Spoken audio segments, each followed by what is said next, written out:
болды. Енді ары қарай жалғастыра берем. Осы жерден тоқтадым ғой деймін, оның алдындағынан бастай берем ба? Осы жерден тоқтадым, иә?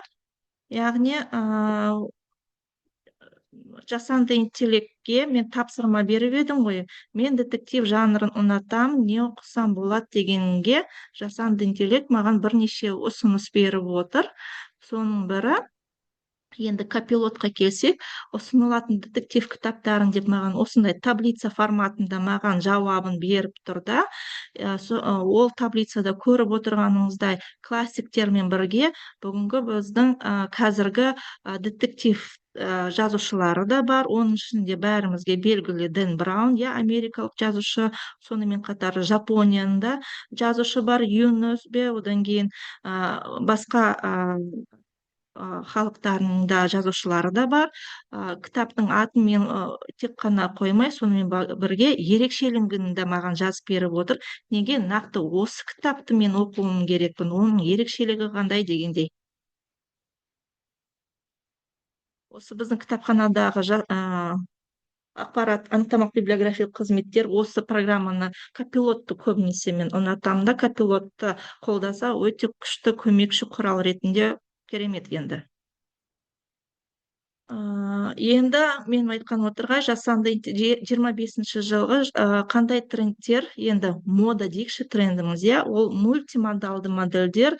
Бәріміз мәтінді жазып тапсырма береміз да, сол кезде жасанды интеллект біздің тапсырма бойынша бізге суретін салып береді, одан кейін бізге құжатын да жазып береді, қандай құжат керек екен, сонымен бірге аудио, видео, фильм да жазып береді.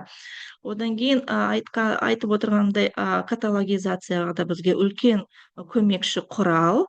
Бізге ГОСТ бойынша, стандарт бойынша библиографиялық сипаттама бірден бізге жазып береді. Одан кейін халықаралық стандарт бойынша жазып береді. Және интернетке қоятындай қылып марк форматында да бізге жазып береді. Чатботтар, көп кітапханалар бүгінгі таңда чатботтарды қолданып отыр. Ол чатботтарды кез келген қазір білмеймін компанияда қолданып жатыр. Оның бәрімізге белгілі Каспийдің өзі де мысалы. Одан кейін смарт кітапхана инфрақұрылымы и контент,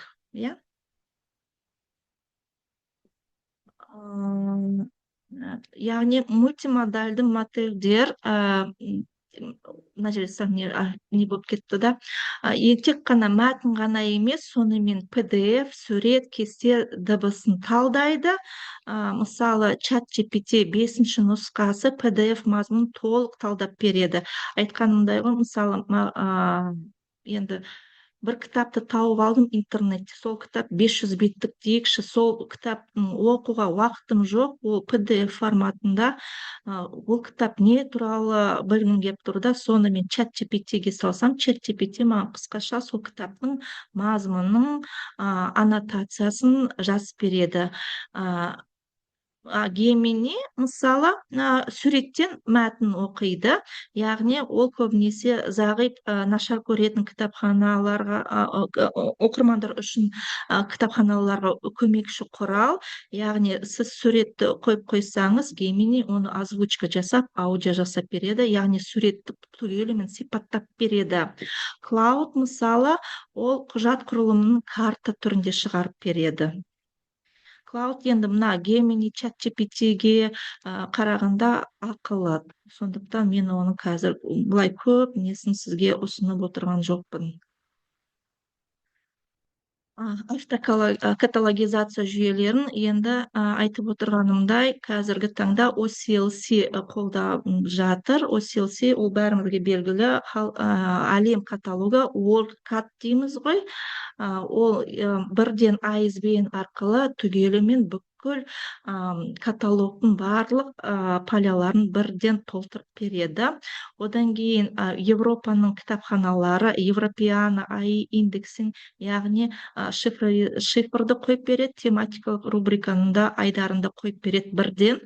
Содан кейін көп шетелдік ұлт кітапханалары өздерінің каталогизация жүйесіне чат GPT-ді қондырып қойған. Сол чат GPT оларға бірден жаңа кітаптарды сипаттама жазуға құралының бірі болып тұр да. Олар мысалы мен айтқанымда тура OCLC сияқты кітаптың ISBN ғана теріп болса болды. Чат GPT бірден автор заглавиясын, шыққан жерін, жылын, баспасын түгел бүкіл поляларын бәрін толтырып береді. Яғни мына жерде жасанды интеллект көмекші құрал ретінде, бірақ оны бір жағынан библиограф, кітапханашы қадағалау керек. Өйткені мысалы чат GPT ол бәрімізге мәлім, ол өтірікші, ол кейбір жерлерін мысалы кілт сөздер мен тақырыптық айдарларда өтірік жаза салады.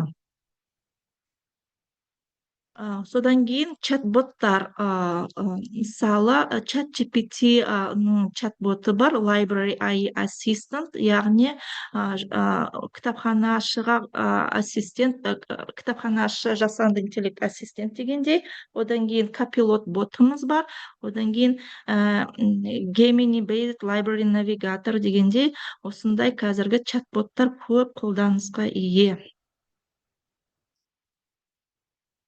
Жасанды интеллектін қолданудағы этика және қауіпсіздік.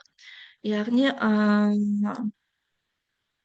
жасанды интеллектпен қолданған уақытында яғни сәл мұқият болу керек.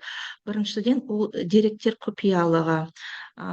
Яғни өзіңіздің, яғни жеке куәліктеріңізді, құжаттарыңызды сол жасанды интеллект, особенно чат GPT-ге салмауыңызды жөн. Одан кейін авторлық құқық бірден соны әйтеуір ескеру керек. Одан кейін плагиаттың қорғау, одан кейін жасанды интеллекттің қателіктері, ол енді әлемінде ол галлюцинация дейді, ол көбінесе чат GPT-де байқалып отырады. Өйткені мақала бірдеңке жазып отырғанда чат GPT аспаннан дүниеде жоқ нәрселерді тауып береді да, өзін ойлап тауып алады да, соны сізге соған сізге ссылка бере салады да, бірақ ол шын мәнінде ол нәрсе жоқ дегенде соның бәрін тексеру керек. Сонымен қатар жасанды интеллектпен жұмыс істеу кәсіби жауапкершілік болу керек. Яғни жасанды интеллектті қолдағанда ол көшіріп алып, Ctrl-V мен Ctrl-C мен жұмыс істемей, сонымен ол шынымен ол күшті идеяларды береді, неше түрлі нәрселерді жазып береді да, бірақ оның бәрін қолданып отырып өзіңіз жазғаныңыз жөн-ау деймін. Ол тек қана сізге подсказка, көмекші құрал ретінде болмаса, былай түгел емес, сол сізге жасанды интеллект берген мәтінді қойып қоюға тоже болмайды. 17 қараша күні биыл, міне өткен аптада мемлекет басшысы жасанды интеллект туралы заңға қол қойды. Сол заңда осы нәрселердің бәрін атап шықты. Яғни өзіміздің жеке деректер бойынша сәл абай болуымыз керекпіз. Одан кейін авторлық құқықты ұмытпауымыз керекпіз. Плагиаттан қорғау деген нәрселерді соны оқысаңыздар болады, таныс болсаңыздар болады. Вот менің айтқанымдай, пайдаланушының есімін, оның ЖСН, телефон нөмірін және тағы басқа нәрселерді енгізбеуге жөн. Одан кейін авторлық құқық айтқандай чат GPT жасаған мәтін тікелей ғылыми дерек емес, тек көмекші материал. И галлюцинациялық 22 жылы, мысалы мен сұрақ қойдым да, 2022 жылы шыққан қазақша жасанды интеллект туралы 5 кітап ата десем, кейде жоқ кітап ойлап табу мүмкін. Міндетті түрде сол кітаптарды интернетте, өзіңіздің кітапханаңызда жоқ болса, интернетте тексеру қажет. Өйткені бұл қателіктер, галлюцинациялар көбінесе чат GPT-ден шығады. Енді қорытындылай келгенде жасанды интеллект кітапханашылар үшін біріншіден ол уақыт үнемдейді. Егер де бұрын біз кітапты библиографиялық сипаттама жасағанда, кейбір кітаптар, мысалы шет елдің кітаптары бізде 40 минут, 1 сағаттай кетсе, Қазіргі таңда ол чат GPT немесе Gemini, Copilot деген жасанды интеллекттің көмегімен ондай сипаттаманы біз 15-10 минуттың ішінде жасап берсек болады, жазсақ болады. Одан кейін шығармашылық контент өте күшті көмекші құрал ретінде іс-шараларды ұйымдастырғанда ол сценарий жазып береді. Енді одан кейін автоматтандырылған қызмет, чат-боттар, оқырмандарға ұсыныс жасау, одан кейін тақырыптық тізімін жасап береді. Мысалдарды келтірдің ғой, көрсеттің ғой бәрін. Бірақ та деректерді міндетті түрде жауапкершілікпен тексеру қажет. Енді танысып қояйық деп қайтып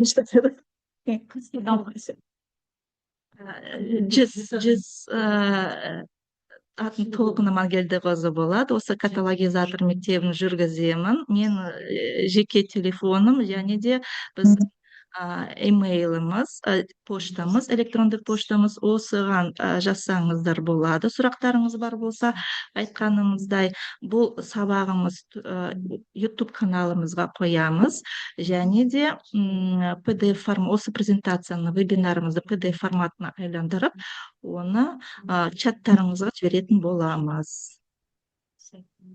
Енді мен ендеше чатты көрейік. Несін ашайын мен.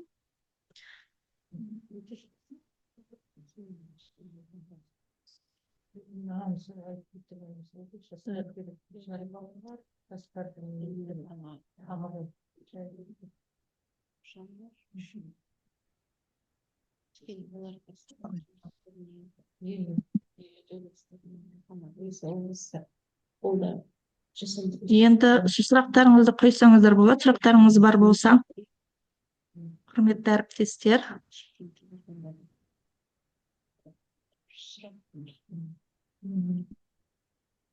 Чатты көрейік. Ссылка YouTube каналына ма? Жарайды, YouTube каналына ссылка міндетті түрде жіберетін боламыз. Және де YouTube каналымыз, біздің ссылкамыз сайтта да тіркелі тұр, Инстаграмда да тіркелі тұр. Сол арқылы кірсеңіздер болады.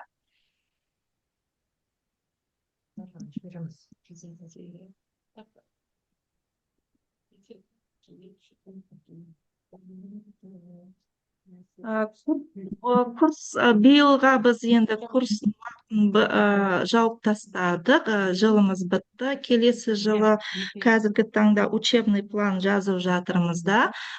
Келесі жылға осындай вебинарымызды көбірек болады деп ойлаймын. Қазір курс қоямын. Бір минут.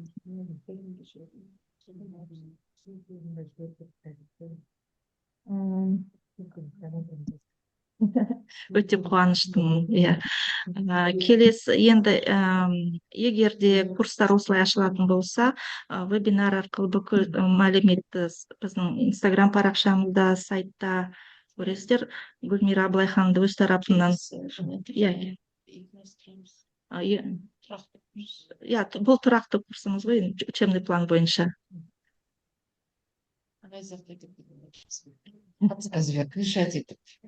Қабанбай ауылдық кітапханасы, сәлеметсіз бе, үлкен рахмет. Сізге практикалық семинарлар болса, практикалық семинарлар болады. Веб-рабез бағдарламасы бойынша 5 модульмен жұмыс істейміз, бәрін үйретеміз.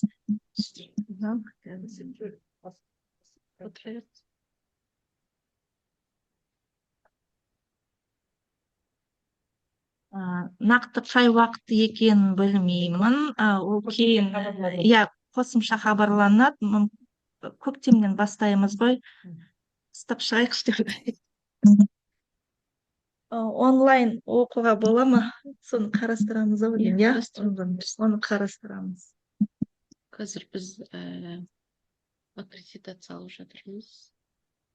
Соны аккредитацияны реттеп алсақ, онлайн курстар жасаймыз. Бірнеше модульмен, тек қана жасанды интеллект болмаса каталогизатор емес, жалпы бірнеше модульді ескерейік деп отырмыз. ол кезде linked датада қазіргі енді каталогизация қолданып отырған нәрселерді де қоссақ деп ойлап отырмын да, өйткені қазір көбінесе соны ақырындап мектеп кітапханашына рахмет дейді. Онлайн семинар болса. Жақсы болар еді. Это Мынаны ашып тастайын да, остановить запись.